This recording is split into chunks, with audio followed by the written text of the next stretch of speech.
All right, today we're diving into something a little different, a side of human interaction that you've probably felt but maybe couldn't quite put your finger on. We're talking about dark psychology. And yeah, it's all about the hidden ways people try to manipulate and control us. So let me ask you this. Have you ever known someone who just effortlessly seems to control every room they walk into? I mean, they can influence anyone, get whatever they want, and it almost looks like magic. You know the type, right? Now you might think, oh, that's just someone with great emotional intelligence. And sometimes, yeah, it is. But what if it's not? What if that skill is being used for something, well, a lot darker? That's the turn we're taking. So what exactly is dark psychology? Well, it's the study of how people use what they know about the human mind to manipulate, to deceive, and to control others, all for their own gain. It's basically the hidden, not-so-nice side of human behavior. Okay, so before we get into all the specific tactics and tricks, we have to talk about the foundation, the engine that makes all of this run. And that is, of course, manipulation. At its core, manipulation is all about cleverly influencing someone, right? But the key is, it's done so sneakily that the other person often has no idea it's even happening. It's like someone is pulling your strings, but you think you're the one dancing.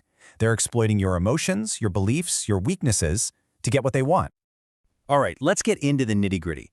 Our first set of tactics, these are all about deception. This is where the truth isn't just ignored, it's actively used as a weapon. Okay, first up is something called paltering. And this one is so sneaky because it's not technically lying. It's a lie told with the truth. A manipulator uses facts, real things that actually happened, but they intentionally leave out the most important details to create a totally misleading story. So, check this out. Someone says, "I'm always honest. My ex and I even shared passwords." Now that sounds like a super trusting relationship, right? But the hidden truth is that they only shared passwords because the relationship was packed with jealousy and distrust. See?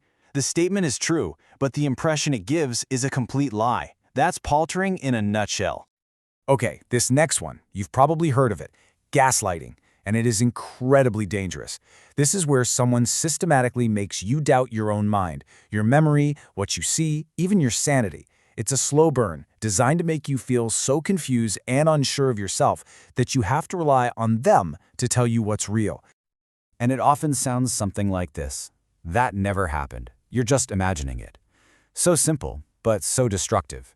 When you hear that enough, you start to believe it. You start to think, maybe I am crazy. And that's when the manipulator has all the power. All right, next up is an old classic, backstabbing. We all know this one, right? Especially in a competitive workplace or social circle. It's the ultimate two-faced move. Someone pretends to be your biggest supporter, your friend, all while secretly working to undermine you. And there's usually a playbook. Step 1, they act super friendly to get you to trust them, lower your guard. Step 2, that's when they start spreading rumors or taking jabs at you behind your back. And finally, step 3, they swoop in to take credit for your hard work or benefit from your failure. It's not random, it's a strategy. Now this one is called triangulation, and it's a real divide and conquer kind of move. Instead of talking to you one-on-one, a manipulator will bring a third person into the mix. This creates jealousy, tension, drama, and guess who's sitting right in the middle, pulling all the strings and being the center of attention? Yep, them. It keeps everyone else off balance. Okay, so we've covered tactics that mess with your head, that twist the truth. Now we're moving into a different kind of battlefield, your emotions. This is all about playing with feelings. You could call it emotional warfare. And this first one, exploitation, it's just plain cruel. This is when someone finds your weakness. Maybe you're lonely or insecure or just a really kind person, and they take cold, calculated advantage of it. The classic example is a scammer who targets a lonely person for their money. It's just predatory. Oh, the good old guilt trip. I think we've all been on the receiving end of this one. It's basically emotional blackmail. The whole point is to make you feel so bad, so responsible for their unhappiness, that you just give in to make the feeling stop. It's a sneaky way to control you through your own sense of right and wrong. And it sounds like this. I thought you cared about me, but I guess I was wrong. Oof. See how that works? Suddenly, you're not just disagreeing with them, you're proving that you're a bad, uncaring person. It puts all the pressure on you to prove them wrong by doing what they want. All right, now let's look at two sides of the same coin. Both are about control, but they come from totally different directions. First, you've got love bombing. This is where someone drowns you in affection, gifts, compliments. It's overwhelming. The goal? To make you feel dependent and like you owe them. Then, on the flip side, you have negging. This is where they use these little backhanded compliments to chip away at your confidence, making you crave their approval. One builds you up to control you, the other tears you down. And then there's reverse psychology. This is manipulation disguised as freedom. It's brilliant in a twisted way.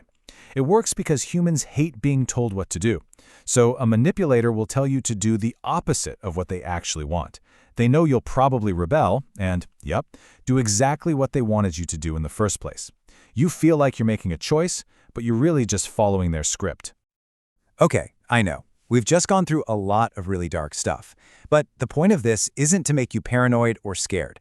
The point is to arm you with knowledge, to build your defense. So now, let's talk about how you can take the power back.